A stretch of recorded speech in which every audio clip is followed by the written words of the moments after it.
आपने 9 मिनट तक, पूरे 9 मिनट योगी जी की प्रशंसा की और ऐसी ऐसी खूबियां उनमें बताई जो खुद योगी जी को पता नहीं है, जो हर्षवर्धन जी को भी पता नहीं है, बीजेपी के लोगों को भी पता नहीं है। भाई ईश्वर से एक आध इंच नीचे ही आपने छोड़ा उन्हें, वरना ईश्वर के बराबर पहुंचा दिया।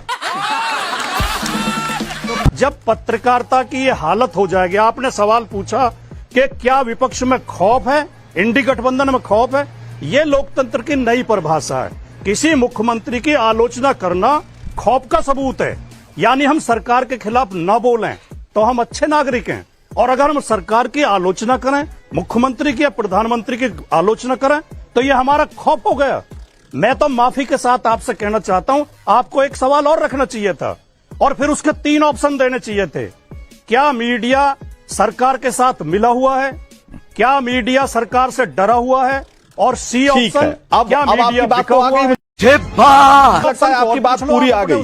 अब मैं आपसे राजकुमार भाटी, मैं आपसे पूछता हूं कि अगर आप वाकई चाहते हैं कि आलोचना हो योगी आदित्यनाथ की, तो उनके काम की आलोचना करेंगे, उनकी नीतियों की आलोचना करेंगे, उनकी पॉलिसी की आलोचना करेंगे, उन्होंने जो किया जो नहीं किया उसके बारे में बात करेंगे, कि आप हमेशा इस बात पर सवाल उठाएंगे कि वो भगवा कपड़े क्यों पहनते हैं।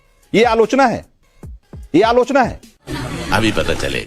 माननीय योगी आदित्यनाथ जी उत्तर प्रदेश के मुख्यमंत्री हैं और उत्तर प्रदेश में मुख्य विपक्ष हम हैं। हाँ। हमारे नेता विपक्षी दल हैं विधानसभा के अंदर।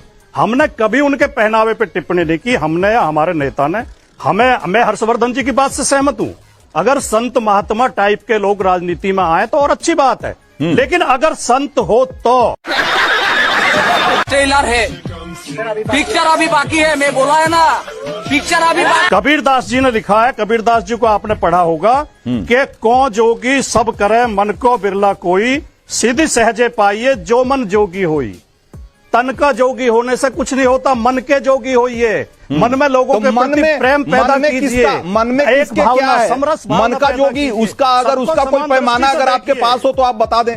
लेकिन भाई हम तो और कबीरदास का एक दोहा और सुन लो। नहीं कबीर, एक दोहा और सुन भाई, कबीर के पैमाने पर अगर आप संतों की तुलना करने लगेंगे, आपको याद रखना होगा, ये आपको याद रखना होगा राजकुमार भाटी, कि वो संत के साथ साथ एक राजनेता भी हैं। चलो भाई देखो अब मैं क्या करता हूँ। किसी के पहनावे पे या किसी की आस्था पे कोई भी सवाल उठाता, हम उससे सहमत नहीं है, हम उसका विरोध करते, कोई भी हो चाहे। लेकिन अकबरुद्दीन ओवैसी क्या कहते हैं, वो तो इनकी भी टीम है बीजेपी की, उसका जवाब दे, हम थोड़ी हैं। हम भगवा कपड़े को श्रद्धा के साथ देखते हैं, हमें कोई ऐतराज नहीं भगवा पहनने में, और सारी बीजेपी पहनने लगे भगवा, लेकिन राजनीतिक आलोचना करने का हमारा अधिकार। मैं झुकेगा नहीं।